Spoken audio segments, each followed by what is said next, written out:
Hello বন্ধুরা, অবশেষে পরমার বাবার প্রাণ বাঁচালো সুদীপা। তো বন্ধুরা, কি ঘুরতে চলেছে আজকে ধামাকা পর্বের আপডেটে তা জানতে হলে পুরো ভিডিওটি না টেনে একটি লাইক দিয়ে সম্পূর্ণ দেখতে থাকুন। পরমার মা সুদীপাকে সেই লকেটের কথা বলতেই পরমার বাবা টেনশনে হার্ট অ্যাটাক করে, যা দেখে তো সকলেই ভয় পেয়ে যায় এবং পরমা ও তার মা কান্নাকাটি শুরু করে দেয়।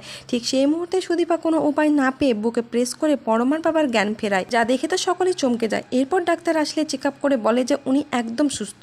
তবে ডাক্তারবাবু জানতে চায় যে কিভাবে উনি সুস্থ হলো, ওনাকে কি কিছু মেডিসিন দেওয়া হয়েছে। তখন আদিত্য বলে যে আমার স্ত্রী বুকে প্রেস করে ওনাকে সুস্থ করিয়েছে। আর এই কথা শুনেতেও ডাক্তার খুব খুশি হয়ে যায় আর বড়মাকে বলে যে বৌদি, বাড়িতে তো একটা রত্ন এনেছেন, আমার টাকা গেল। তারপরে দেখা যায় পরমার বাবাকে হাসপাতালে নিয়ে যাওয়ার পথেই সুদীপাকে দেখতে পায় কুন্তলা।